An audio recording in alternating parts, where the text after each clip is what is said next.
মা বাবার খেদমত আমরা কেমন করে করতে পারি, মা বাবার সম্মানটা কতটুকু, ইসলাম মা বাবার মর্যাদা কতটুকু দিয়েছে, কোরআন কি বলে, হাদিস কি বলে, এটা আমরা আজকে শর্ট টাইমে শুনে বাসায় ফিরে যাব। সকলেই মন খুলে বলেন ইনশাআল্লাহ। আজকের এই সময়ে এসে মা বাবার সম্মান, স্ট্যাটাস নিয়ে কথা বলা আমি অনেক জরুরি মনে করছি। এই জন্য আজকালকার যুব সমাজ মা বাবার সম্মান ভুলে গিয়েছে, মা বাবার স্ট্যাটাস ভুলে গিয়েছে। বেশিরভাগ যুবকরা দেখবেন বর্তমানে আব্বা আম্মাকে সম্মান করে না, মাকে সম্মান করে না। মা বলে ডান দিকে, সে যায় বাম দিকে, সবসময় উল্টা কাজ করে। এজন্য আজকে আমরা কোরআন থেকেই জানবো যে আল্লাহ তাআলা আব্বা এবং মায়ের মর্যাদা কতটুকু দিয়েছে, এবং যা যা শুনবো আমরা আমল করার নিয়তে শুনবো। রাজি আছেন তো ইনশাআল্লাহ? ফার্স্ট আয়াত আল্লাহ তাআলা বলছেন, وَقَضَى رَبُّكَ أَلَّا تَعْبُدُوا إِلَّا إِيَّاهُ وَبِالْوَالِدَيْنِ إِحْسَانًا. Allah said in this ayah, your Lord has decreed you will worship of your Lord. Just এটা আল্লাহ ইনশোর করতে শুরুতে এইটা যে তুমি শুধুমাত্র তোমার ইবাদত করবা আল্লাহর জন্য। কার জন্য? আল্লাহর জন্য। এটা আল্লাহ তাআলা প্রথমেই আমাদের জন্য ক্রিস্টাল ক্লিয়ার করে বয়ান করেছেন। নাম্বার 2 আল্লাহ বলেছেন ওয়াবিল ওয়ালিদাইনি ইহসানা, you have to be good to your parents. আপনার আব্বা আম্মার সঙ্গে আপনার আচরণ হবে সুন্দর। ইহসান শব্দটার নাম হচ্ছে ইহসান। বলেন তো শব্দের নামটা কি? ইহসান। এটার কয়েকটা ব্যাখ্যা আছে যেটা আল্লাহ তাআলা পরবর্তী আয়াতগুলোতে করেছেন স্টেপ বাই স্টেপ। প্রথমে আল্লাহ বলছেন ইম্মা ইয়াবলুগান্না ইনদাকাল কিবার আহাদুহুমা আও কিলাহুমা ফালা তাকুল লাহুমা উফ। যদি আব্বা আম্মার ভেতরে যে কোনো একজন অথবা both of them যদি উভয়ে তোমার সাথে বৃদ্ধ হয়, শেষ বয়সে চলে আসে, ফালা তাকুল লাহুমা উফ, do not say them annoyance word, বিরক্তি ভাব প্রকাশ করা যাবে না, উফ শব্দ পর্যন্ত বলা যাবে না। শব্দটা হচ্ছে উফ। উফ মানে হচ্ছে, আচ্ছা বলেন তো এটা আমার কি? এদিকে সবাই, এটা আমার কি? হাত। এইটা কি? কথা বলেন, রাজশাহী বাইরের নাম কি? আঙ্গুল। আঙ্গুলের ভেতরে এইটা কি? নখ। দেখবেন মাঝে মাঝে নখে বিন্দু বা বিন্দু ময়লা থাকে, দেখছেন? একদম ছোট্ট ছোট্ট ময়লা। এটা আঙ্গুল দিয়ে উঠানো যায় না, ছোট্ট কোনো সুই দিয়ে ঢুকালে এই ময়লাগুলো উঠে যায়। এই যে একটা হাতের আঙ্গুলের নখের ভেতরে সামান্য ময়লা থাকে, এটাকে বলা হয় উফ। আল্লাহ বলছে এই উফ শব্দ আব্বা আম্মার ক্ষেত্রে ব্যবহার করা যাবে না। কতটা হায়ার লেভেল অফ স্ট্যাটাস তারা বিলং করে আপনি চিন্তা করতে পারেন। উফ শব্দ বলা যাবে না। ওয়ালা তানহারহুমা, তাদের সঙ্গে তুমি ধমক দিয়ে কথা বলতে পারবা না। ওয়াকুল লাহুমা কওলান কারীমা, you have to speak them with golden words, with noble words. কথা হবে খুব বিনয়ের সাথে, সম্ভ্রান্তভাবে, সভ্যভাবে, সুন্দর আচরণ করতে হবে, দয়া দিয়ে কথা বলতে হবে। যদি আপনি দয়া দিয়ে মায়া দিয়ে কথা বলতে পারেন, আপনার জীবনের অতীতের সমস্ত গুনাহখাতা মাফ করে দিবে একজন। আওয়াজ দিয়ে বলেন তিনি কে? তাহলে প্রিয় ভাইয়েরা, আব্বা আম্মার সঙ্গে খারাপ ব্যবহার করা যাবে না এবং রুডলি বিহেভ করা যাবে না। এবার দেখেন আল্লাহ তাআলা কি বলছেন, ওয়াখফিদ লাহুমা জানাহা যুল্লি মিনার রাহমাহ, তোমরা আব্বা আম্মার সামনে বিনয়ের ডানা বিছিয়ে দাও। মানুষের কি ডানা হয়? হয়। ডানা হয় একটা প্রাণীর। প্রাণীর নামটা কি বলতে পারবেন? পাখি। প্রাণীর নামটা কি? পাখি। পাখি যখন ওড়ে, কি দিয়ে ওড়ে? ডানা দিয়ে ওড়ে, পাখা দিয়ে ওড়ে। আল্লাহ বলছে বিনয়ের ডানা বিছিয়ে, তার ব্যাখ্যাটা বুঝতে হবে। দেখবেন পাখি যখন খুব বেশি ডানা এরকম এরকম করে, হঠাৎ করে দেখবেন চিল, দেখেছেন চিল? চিল দেখবেন মাঝে মাঝে এভাবেই থাকে কিন্তু উড়ে বেড়ায়, কোনো পাখা নড়ায় না কিন্তু উড়ে বেড়াচ্ছে। কেন? প্রথমে সে ঝাপটাইছে, ওই যে স্পিডটা যখন সেই স্টপ তাও থেকে যায়, তো সে যখন উড়ে একদম ডানাকে সুন্দর করে বিছিয়ে দিয়ে বিনয়ের সঙ্গে উড়ে বেড়ায়। তুমিও তোমার আব্বার সামনে যখন দাঁড়াবা, মায়ের সামনে যখন দাঁড়াবা, তুমি পাওয়ারফুল ম্যান, তোমার অনেক টাকা, অনেক পয়সা, অনেক ফেমাস তোমার আছে, কিন্তু না, আব্বা আম্মার সামনে তুমি জিরো, ইউ হ্যাভ নাথিং। তোমাকে সুন্দরভাবে বিনয়ের সঙ্গে দাঁড়াতে হবে, বিনয়ের সঙ্গে কথা বলতে হবে। এটা হচ্ছে আল্লাহ তাআলা বলছেন এই আয়াতের ভেতরে।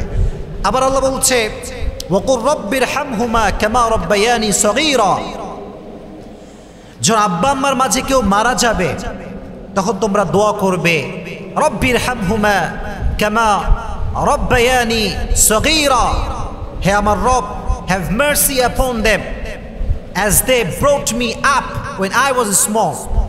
হে রব, তুমি আমার আব্বা আমাকে রহম করো তেমন ভাবে যেমন তারা আমাকে রহম করেছে আমার ছোট্টকালে, শিশুকালে, যখন আমি দুধ খাওয়া শিশু ছিলাম, আমার কেউ দেখে নাই, কেউ ধরে নাই, আব্বা আম্মা আমাকে লালন পালন করেছে। অতএব তারা যেমন আমার উপর রহম করেছে, তুমিও তাদের কবরে রহম করো, তাদের সকলের কবরকে তুমি জান্নাতের ফয়সালা করে দাও। সকলে পড়ে না আমিন। তাহলে রব্বির হামহুমা, সবাই পড়েন রব্বির হামহুমা কামা রব্বায়ানি সগীরা। আপনার আওয়াজ দিয়ে পড়েন না, সবাই আমার সঙ্গে মন খুলে আব্বা আম্মার জন্য দোয়া করি। সবাই পড়েন রব্বির হামহুমা কামা রব্বায়ানি সগীরা। সকলেই পড়েন আমিন। এই দোয়াটা যুবক ভাইরা আপনারা বেশি বেশি করবেন তো ইনশাআল্লাহ। জোরে বলেন ইনশাআল্লাহ। This is the ayah from Quran. Now we will discuss from hadith ইনশাআল্লাহ। নবীজির কাছে একজন সাহাবী আসলো, এসে বলল, ইয়া রাসূলুল্লাহ, সবচেয়ে ভালো ব্যবহার পাওয়ার যোগ্যতা কে বেশি রাখে? নবীজি বললেন মা। নবী বললেন কি? মা। সাহাবী বলল, ইয়া রাসূলুল্লাহ, তারপরে কে? নবী বললেন মা। আবারও বললেন কে তারপরে? নবী বললেন মা। আবারও বললেন কে? মা। হাদিসে 4 বার পর্যন্ত এসেছে। যখন 5 বারের বেলা আসছে, অথবা আরেক হাদিস অনুযায়ী যখন 4 বারের বেলা আসছে, তখন নবীজি বলছেন আব্বা। তাহলে বোঝা গেল আব্বার সম্মান বেশি না মায়ের সম্মান বেশি? বলতে হবে আব্বার সম্মান বেশি না মায়ের সম্মান বেশি? মায়ের সম্মান বেশি। মানে বোঝা যাচ্ছে এরকম যে আল্লাহ তাআলা প্রথম পুরস্কার মাকে দিয়েছেন, দ্বিতীয় পুরস্কারও মাকে দিয়েছেন, তৃতীয় পুরস্কারও মাকে দিয়েছেন, আর সান্ত্বনা পুরস্কার দিয়েছে কাকে? বাবাকে। এর কারণটা কি জানেন? এর একটা বিশেষ কারণ আছে, আমি খুবই শর্টকাটে বলবো, very shortly I am trying to say. কোরআনে আল্লাহ তাআলা বলছেন 3 কারণে মায়ের সম্মান বেশি। কয় কারণে? 1 নাম্বার কারণ আল্লাহ বলছে হামালাতু উম্মুহু ওয়াহানান আলা ওয়াহান, গর্ভে তোমার আব্বা ধারণ করে না, গর্ভে ধারণ করেছে মা। 2 নাম্বার হচ্ছে 10 মাস 10 দিন যে পেইন, গর্ভের যে পেইনটা, এটা আব্বা সহ্য করে না, সহ্য করছে কে? মা। Number 3, and that is the last point, ওয়া ফিসালুহু ফি আমাইন, টানা 2টা বছর একটা শিশুকে বুকের দুধ বাবা খাওয়ায় না, খাওয়ায় কে? মা। এই 3 কারণে আল্লাহ তাআলা মায়ের সম্মানকে আব্বার উপরে অনেক বেশি বাড়িয়ে দিয়েছেন। তবে সত্য কথা এইটাই, কোনোভাবেই আব্বাকে ছোট চোখে দেখা যাবে না। দেখবেন প্রিয় ভাইয়েরা, কথাগুলো একটু মনোযোগ দিয়ে শুনে আমার চোখে চোখ রাখেন, একটু ফিল করবেন। মায়ের ভালোবাসা তার কথায়, তার ভাষায়, তার ব্যবহারে, তার অ্যাটিটিউডে প্রকাশ পায়। বাবার ভালোবাসা কথাতে, অ্যাটিটিউডে, ব্যবহারে প্রকাশ পায় না। এটা হচ্ছে হিডেন লাভ, এটা অন্তর্গত লাভ, ভালোবাসা।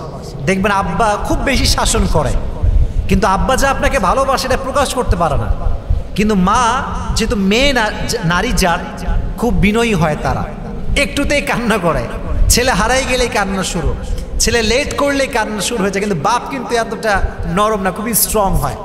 দেখবেন মাঝে মাঝে মা কল দেয় 10 বার, ছেলের কোনো খবর নাই। বাপ যদি 1 বার কল দেওয়ার অবস্থা খারাপ। তার মানে বোঝা যায় মারা যতটুকু করা হয় বাবারা তার চাইতে বেশি করা হয়। আমার ক্ষেত্রেও সেই, আমি যখন ছোট ছিলাম তখন তো আমি আব্বাকে বেশি ভয় করি মায়ের চাইতে। তো আব্বারা দেখবেন ভালোবাসা প্রকাশ করতে পারে না, কিন্তু খেয়াল করেন আপনি যে পায়জামা পরে আছেন, পাঞ্জাবি পরে আছেন, টুপি পরে আছেন, সব কিছু কিন্তু আপনার আব্বা দিয়েছে আপনাকে। আপনার লাইফের প্রত্যেকটা সেক্টরে, পড়ালেখার ক্ষেত্রে, বাইক কেনার সময়, সাইকেল কেনার সময়, ঈদের শপিংয়ের সময়, মা টাকা দেয় না আব্বা টাকা দেয়? শুনি নাই ভাইরা, মা টাকা দেয় না আব্বা টাকা দেয়? আব্বা। আব্বার ভালোবাসা হচ্ছে হিডেন লাভ, এটা দেখা যায় না। তাহলে বোঝা গেল আল্লাহ তাআলা নবীজির মাধ্যমে হাদিস দিয়ে আমাদেরকে এটা খবর দিয়েছেন 3 কারণে আল্লাহ তাআলা মায়ের সম্মানকে উঁচু করে দিয়েছেন। 1, গর্ভে ধারণ করেছে কে? বাবা না মা? জোরে বলেন বাবা না মা? মাশাআল্লাহ। 10 মাস 10 দিন এই যে পেইন কষ্ট, এটা কে সহ্য করেছে, আব্বা না মা? 2টা বছর আপনাকে দুধ পান করিয়েছে, আব্বা না মা? তাহলে বোঝা গেল মায়ের সম্মান কম না বেশি? আল্লাহ আমাদের সবাইকে মায়ের মর্যাদা বোঝার তৌফিক দান করুন, সকলেই পড়া আমিন।